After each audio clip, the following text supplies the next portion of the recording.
মেয়ের বাবা হয়ে রয়েছে, কিন্তু জীবিত মেয়ের বাবা না। আমি যে বেঁচে আছি আমার খবর নাই না। জীবিত মেয়ের খবর নিচ্ছি না।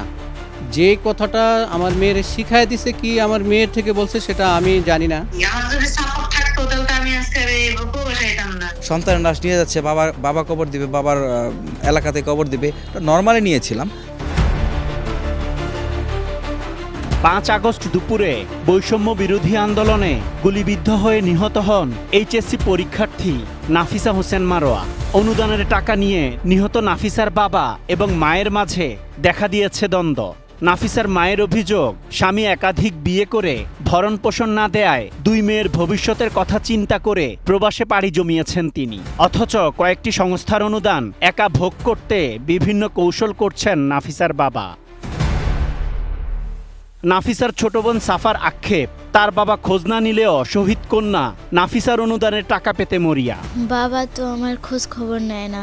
আমার মাও বিদেশ থাকে, একটা বোনই ছিল, যেও এখন মারা গেছে।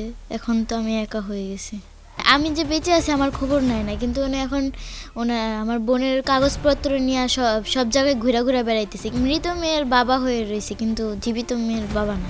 ডিজাইন, এলিগেন্স, বিউটি, সেরা পণ্য সবার জন্য জেভিকো। কুয়েতে থাকা নাফিসার মা কুলসুম বেগমের সাথে কথা হয় মোবাইল ফোনে। তিনি জানান মেয়েদের পড়ালেখার খরচ জোগাতে পড়ে আছেন প্রবাসে। অথচ নাফিসার বাবা সব অনুদান নিজের করে নিতে চাইছেন নানা কৌশলে। আমার বলছিল যে আপনার আগে স্বামী, তখন আমি বলছি যে এটা এই কথাটা যখন ওনারা বলছে তখন আমার ভিতরে বিশ্বাস হলো যে উনি নিশ্চয়ই কোনো কিছু বলছে না। তো এটা কথা তো এখানে আসবো না, আসার কোনো কথাই না। সে বাবা, আমি মা। আপনি কি আর বিয়ে করেছেন?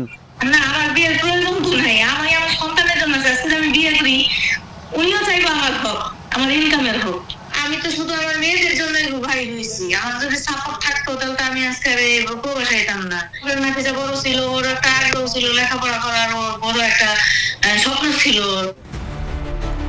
নাফিসার মামা হযরত আলী জানান, সাভারে ছোট ভাইয়ের কবরের পাশে নাফিসাকে দাফনের সিদ্ধান্ত হলেও তার বাবা কৌশলে মরদেহ টঙ্গীতে দাফন করেন। এরপর জামায়াতে ইসলামীর কাছ থেকে নিয়েছেন অনুদান। এমনকি জুলাই শহীদ স্মৃতি ফাউন্ডেশনের অনুদানের 5 লাখ টাকাও নিতে চান তিনি। আমি নর্মালি ভেবেছি যে উনি ওনার সন্তান হারাইছে, সন্তানের লাশ নিয়ে যাচ্ছে, বাবা কবর দিবে, উনি সম্পূর্ণটা নিতে চেয়েছে। কিন্তু জুলাই ফাউন্ডেশন বলেছিল যে মায়ের সাথে কথা না বলে দিবে না। টাকা আত্মসাতের অভিযোগ অস্বীকার করেন নাফিসার বাবা। সার্জিস আলম আমাকে একটা টোকেন দিচ্ছে, পরে আমি টোকেন নিয়ে ভেরিফাইয়ের ওখানে গেছি। তখন সে বলছে এখন আপনার ওয়াইফকে ফোন দেন। তা আমি বলছি আমি ওনার সাথে কথা বলি না, উনি আমার সাথে থাকেন না, আমি নাম্বার দিয়ে আপনারা কথা বলেন। তো নাম্বার দেওয়ার পরে উনি কথা বলছে।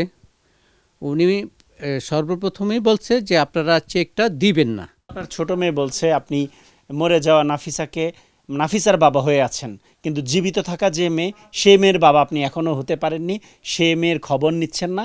আমি যে জীবিত মেয়ের খবর নিচ্ছি না। যে কথাটা আমার মেয়ের শিখায় দিছে কি আমার মেয়ের থেকে বলছে সেটা আমি জানি না। তবে দ্রুত সময়ের মধ্যে উভয় পক্ষের সাথে বৈঠক করে বিষয়টি সমাধান করার কথা জানিয়েছে জুলাই শহীদ স্মৃতি ফাউন্ডেশন। সেখানেও আমরা কনফিউশন পাচ্ছি, এজন্য আমরা উভয় পক্ষকে ডেকে আমাদের অফিসে বসবো এবং 2 পক্ষের বক্তব্য শুনে যেটা উপযুক্ত মনে হবে আমরা ওইভাবে এটা সমাধান করব। Asad Bhuiyan, ATN news, Dhaka.